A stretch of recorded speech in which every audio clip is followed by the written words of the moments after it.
রূপার মা, আমাদের তো কিছু একটা করতে হইব, না হইলে সংসার চলবো কিভাবে? কি করবা ভাবছো? এমন করে সংসার চালানো অসম্ভব। এর উপরে মেয়ের লেখাপড়ার খরচ। দেখি ভাইয়ের কাছে গিয়া কিছু টাকা ধার পাওয়া যায় কিনা। যদি দেয় তবে সেই টাকা দিয়ে একটা গাভী কিনবো, তাহলে দুধ বিক্রি কইরা আমাদের সংসার ভালোভাবে চইলা যাইব। কথাটা মন্দ বলনি, তবে আর দেরি করো না। কাল সকাল হলেই তুমি তোমার ভাইয়ের কাছে যেও। এখন ঘুমাও। রূপার মা, আমি ভাইয়ের বাড়ি যাইতেছি, তুমি রান্নাটা শেষ করো। মাইয়াটা কাল থেকে কিছু না খাইয়া আছে। ঠিক আছে, যাও, দেখো ওনারা কি বলে। তোমাগো বাড়িতে মনে হয় মাংস রান্না হইছে, খুব সুন্দর ঘ্রাণ পাইতাছি। আরে না, মনে হয় পাশের বাড়ি থেকে মাংসের সুগন্ধ বেরোচ্ছে। তা তুই আমাদের বাড়িতে কেন এসেছিস? আমাদের খুব অভাব যাইতাছে, হাতেও কোনো টাকা পয়সা নাই। আমার সব জমি তো তুমি নিয়ে আনিছো, কেমনে যে সংসার চালামু? তোর জমি তো আমি ইচ্ছা করে নেইনি, বাবা আমার নামে লেখা দিছে, এই জন্য আমি নিছি। গিন্নি, বাজারটা ঘরে রেখে আসো তো। ভাই, বাড়িতে বউ মাইয়া না খাইয়া মইরা যাইব, দয়া করে আমার একটু সাহায্য করো। আমারে অল্প কিছু জমি দাও, সেখানে আমি চাষ কইরা যাতে আমার সংসারটা চালাইতে পারি। তোরে দেওয়ার মতো আমার কাছে কোনো জমি জমা নাই, তুই এখন যা আমার বাড়ি থেকে, অনেক কাম আছে আমার। তাইলে আমারে কিছু টাকা ধার দাও, অন্তত 2 মাসের ভিতরে শোধ করে দিমু। আসলে ভাবতাছি একটা গাভী কিনবো, যাতে দুধ বিক্রি কইরা সংসারটা অন্তত চালাইতে পারি। আদি খেতা দেখে আর বাঁচি না। তোমার জন্য কি টাকা নিয়ে বসে আছি? আমার একটা ছেলে আছে, তার ভবিষ্যৎ নষ্ট করে তোমাদের সব টাকা দিয়ে দিতে বলছো? ভাবি, আমি তো শুধু ধার নিতে চাইতেছিলাম। তোর টাকা ধার দেওয়া যে কত মরদ, সেটা আমরা ভালো করেই জানি। তুই এখন চইলা যা। এ উপরওয়ালা, তুমি একটা উপায় বার কইরা দাও, এমন কইরা যে সংসার চালামো আমি। বাবার জমি সব ভাইয়ে দখল কইরা নিছে, আমার যে ভিটা বাড়ি ছাড়া আর কিছুই নাই। কখন থেকে মেয়েটা না খেয়ে বসে আছে, বলছে তোমার সাথে ভাত খাবে। এত সময় কি করছিলে? আর তোমার ভাই কি টাকা দিছে? না রূপার মা, অনেক কইরা বললাম, টাকা তো দিলই না, উল্টা অপমান কইরা বাড়ি কইরা দিল। বাবা, তুমি ফিরে এসেছো? কখন থেকে তোমার জন্য বসে আছি। দেখো, তোমার জন্য জঙ্গল থেকে আমি বড়ই ফল এনেছি। মা বলেছে এটা তুমি খাও। আমি খামু না মা, তুই খা। তোরে তো আর কোনো ফল খাওয়ানোর মতো সাধ্য আমার নাই। আমি কিছুই খেতে চাই না, শুধু তোমার সাথে দুমুঠ ভাত খেলেই হবে। তোর মতো সন্তান সৃষ্টিকর্তা যেন সবার ঘরে দেয়। আমার অভাবের কথা শুই না কখনো আবদার করস নাই।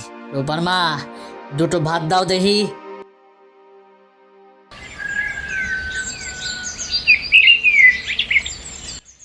তোমার তো কোনো কাজ নেই।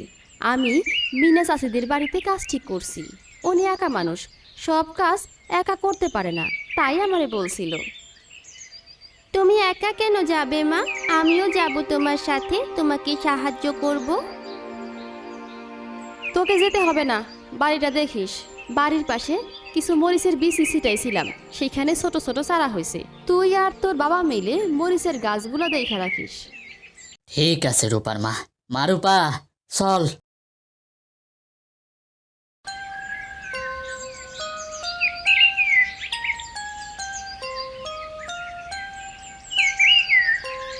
চাচি, আজ প্রথম দিন, তাই একটু দেরি হয়ে গেছে। তা বলুন, কি কাজ করতে হবে? আসলে মা, ছেলেরা সব শহরে থাকে, বাড়িতে এত কাজ করে উঠতে পারছি না। শরীরটাও এত ভালো না। তুমি গরু খাওয়ানো থেকে শুরু করে বাড়ির সব কাজ করবে। ঠিক আছে চাচি, তাহলে আমার কাজ আমি শুরু করি। এমনিতেই আজ দেরি করে আসছি। ঠিক আছে, তবে তাই করো। তবে কাজ মন দিয়া কইরো।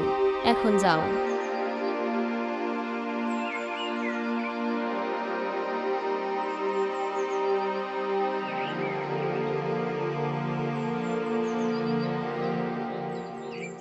চাচি, বাড়ির সব কাজ শেষ। আর আপনি যদি এই মাসে টাকাটা আগে দিতেন, আসলে বাড়িতে রান্না করার মতো কিছুই নাই। আচ্ছা ঠিক আছে, তোমার কাজ পরিষ্কার আছে। তোমারে আমি 1 মাসে টাকা দিয়া দিতেছি, কাল থেকে সময় মতো চলে এসো। আপনি আমারই অনেক বড় উপকার করলেন চাচি। বাড়ির আর কারো না খেয়ে থাকতে হবে না। আজ আমি আসি।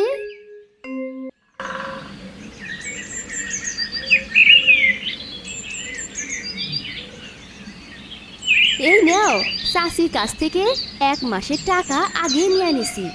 তুমি বরং এই টাকা দিয়া বাজার করে আনো। আমাদের বেশ কয়েকদিন চলে যাবে এই টাকায়। কথাটা তুমি মন্দ বলো না রূপার মা।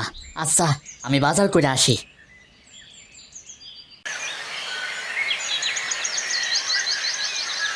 তোরে আর কাল থেকে কাজে আসতে হবে না।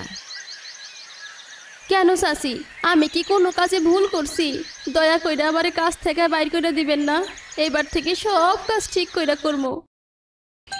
আরে তুই এমন করে বলছিস কেন? মনে হচ্ছে খুব ভয় পেয়েছিস। আসলে চাচি, এই কাজের উপর আমার পুরো সংসারটা চলে। দয়া কইরা কাজে আসতে মানা করবেন না।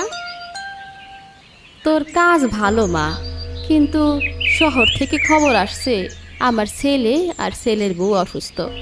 সেখানে আমার থাকতে হবে। এর জন্য গরু ছাগল সব বিক্রি করে দিছি।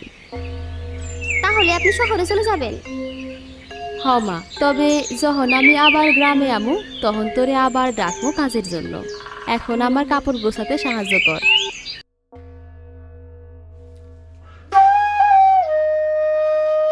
কি হয়েছে রূপার মা? তোমার মন খারাপ মনে হইতাছে। মিনা চাচি শহরে চলে গেছে। ওনার বাড়িতে কাজ করে কোনো রকম সংসারটা চলছিল। এবার কিভাবে সংসারটা চালাবো? চিন্তা করো না মা, আমাদের মরিচ গাছে অনেক মরিচ ধরেছে। মরিচের এখন অনেক দাম। মরিচ বিক্রি করে আমরা ঠিক দুমুঠো খেতে পারবো। ভালো কথা বলছিস। ভাগ্য ভালো, মরিচের চারাগুলো লাগাইছিলাম। এই অসময়ে কাজে লাগবে।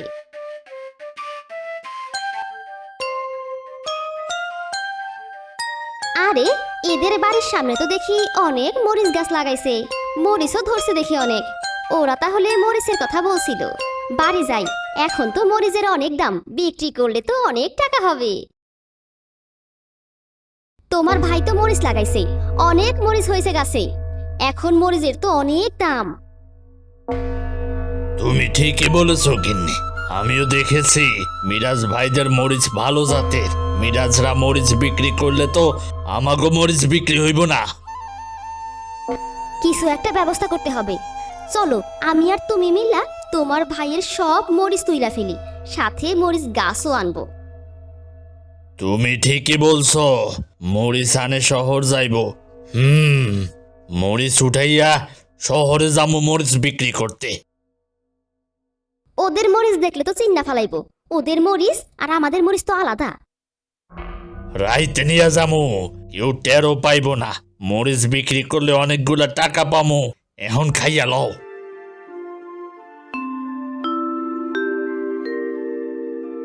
রাকিব আর রাকিবের বউ সব মরিচ তুলে ফেলে আর গাছগুলো উপড়ে ফেলে। আমার কাজ শেষ হয়ে গেছে, তাড়াতাড়ি বাড়িতে চলো, না হলে কেউ দেখা ফেললে সমস্যা হয়ে যাইব।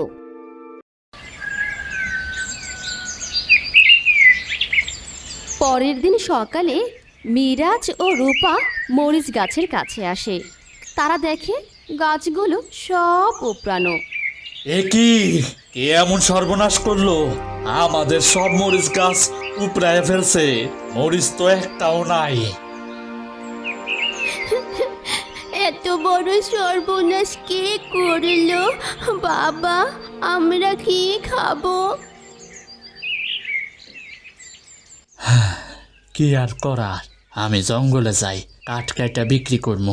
এতে সবার মুখে অন্তত দুমুঠো খাবার জুটবো তো। জঙ্গল তো অনেক ভয়ঙ্কর। ভয়ে তো কেউ যায় না এখানে শুনছি। বনে উৎপাত প্রাণী ভরা এখানে। আরে কিছুই হইব না, তাছাড়া এমন ঘরে বই থাকলে সবাই না খাইয়া মরমো। তুমি কুঠারটা দাও দেখি। আমি গেলাম, আর তুমি সৃষ্টিকর্তার উপর ভরসা রাখো।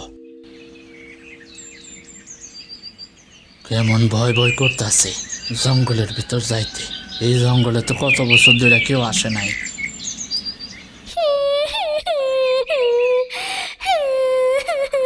এ কি কান্না করতেছে? কি মনে হচ্ছে কান্নার আওয়াজটা ওই দিক থেকে আসতেছে। ওই তো একটা পুরাতন কলস। মনে হইতাছে কলসের ভিতর থেকে কান্নার আওয়াজ আইতাছে।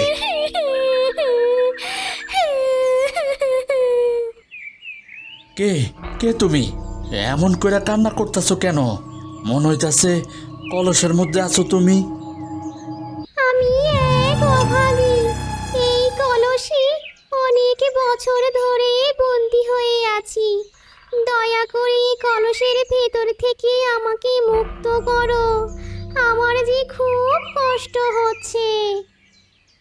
কিন্তু তোমার কলস কেমন অদ্ভুত দেখতে। আমার খুব ভয় করতেছে। কেমন করে যে তোমারে মুক্ত করমু। ভয় পেও না। ওই যে বড় বট গাছটা দেখছো, ওর কোটরে হাত দিয়ে দেখো, একটা চাবি আছে। চাবিটা দিয়ে তার পাশে থাকা গুহার দরজা খুলবে। ওইখানে দেখবে একটা কলস আছে, তার উপর চাবি আছে ওই কলসের। তবে লোভ করবে না কখনো।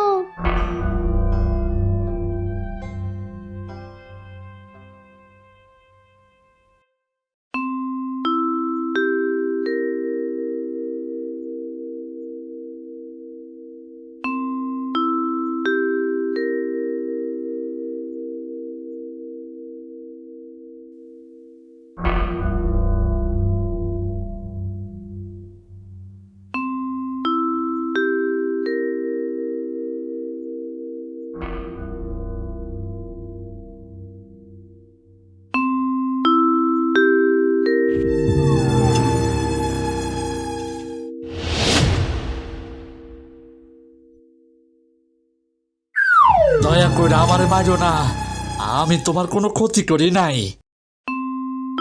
ভয় পেও না, আমি তোমার ক্ষতি করব না।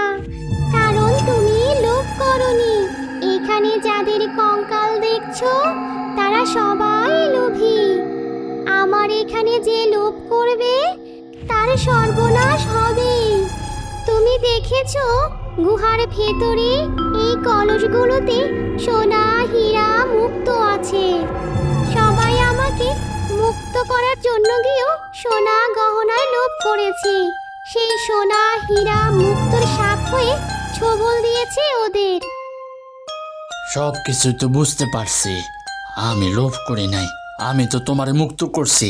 তাইলে আমি আজ কিছু কাঠে বিক্রি করে আমি বাজার করবো। তুমি অনেক গরিব, তাও লোভ করনি। তুমি খুব ভালো মানুষ, তাই তোমার সততার পুরস্কার তুমি পাবে। তোমার আর কোনো কষ্ট থাকবে না। এ কি এত গহনা, এত সোনা হীরা আমার লাগবো না। তুমি ভালো মানুষ, তাই বলছি এগুলো নিয়ে যাও, তোমার কাজে আসবে। তুমি খুব ভালো, আজ আমি আসি।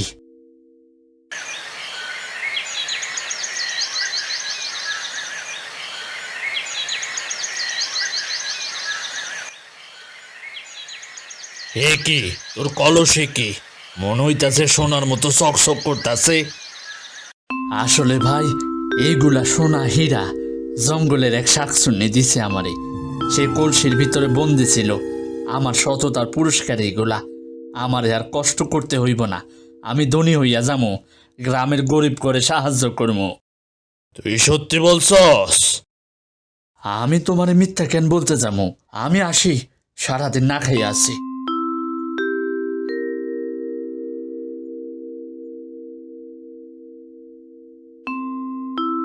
ওই কয়টা মরিচ চুরি কইরা কিচ্ছু হইব না। আমারও জঙ্গলে যাই তৈব, তার আগে গিন্নির কাছে যাই।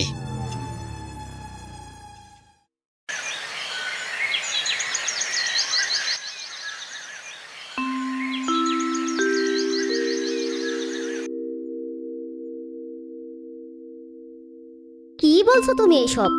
ওই জঙ্গল তো ভয়ঙ্কর, মানুষ গেলেও উধাও হইয়া যায়। ওইসব মনের ভুল, হয়তো ওইসব হীরা সোনা গয়না নিয়ে পালাইয়া গেছে। মিরাজ তো বোকা, অত এক কলস গহনা আনছে, তুমি কি যাবে আমার সাথে? গহনার লোভ কি সামলানো যায়?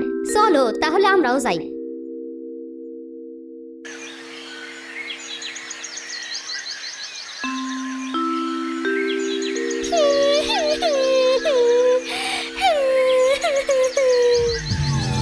ওই তো মনে হইতাছে কে যেন কানতাছে, মনে হইতাছে ওই কলসটা থেকেই কান্নার আওয়াজ আইতাছে।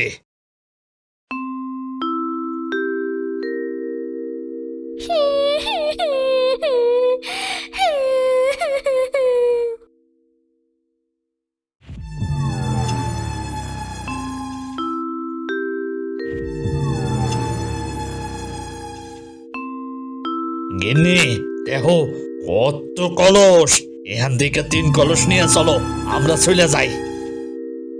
চাবি নেবে না? আরে এই কলসের মধ্যে যে আছে তারে মুক্ত করলে কি আমরা গহনা সোনা পামু নাকি? সব চকচক করছে, আমরা তো পুরো গ্রাম কিনে নিব। তাড়াতাড়ি চলো বাড়িতে। যখনই রাকিব আর রাকিবের বউ কলস নিতে যায় তখনই শাকচুন্নি চলে আসে। তোদের আমাকে মুক্ত করতে বলেছি, তোরা গহনা নিয়ে পড়লি। আমার এখানে যারা লোভ করে তাদের মৃত্যু হয়। দয়া করে আমা করে এমন করবা না, আমা করে ক্ষমা করে দাও, আর কোনোদিন লোভ করবো না। তুমি ছেড়ে দাও আমাদের। লোভ না করলে তো তোদের মৃত্যু হতো না। লোভে পাপ, পাপে সর্বনাশ। লোভ যখন করেছিস তখন সর্বনাশ তো হবেই। এই গুহাতে যে এক রাত আটকা পড়ে সে আর ছাড়া পায় না। হঠাৎ গুহার মধ্যে অসংখ্য সাপ বেরিয়ে আসে। তারা রাকিব ও রাকিবের স্ত্রীকে কামড় দেয়। তারা চিৎকার করতে করতে গুহার ভেতরেই মারা যায়। রূপার মা দেহ, সৃষ্টিকর্তা আমাকে সব কষ্টের অবসান ঘটাইছে। সততার ফল সব সময় ভালোই হয়। আসলে সততার পুরস্কার সব সময় মধুরই হয়। হ্যাঁ, সৃষ্টিকর্তা আমাদের সততার পুরস্কার দিয়েছে।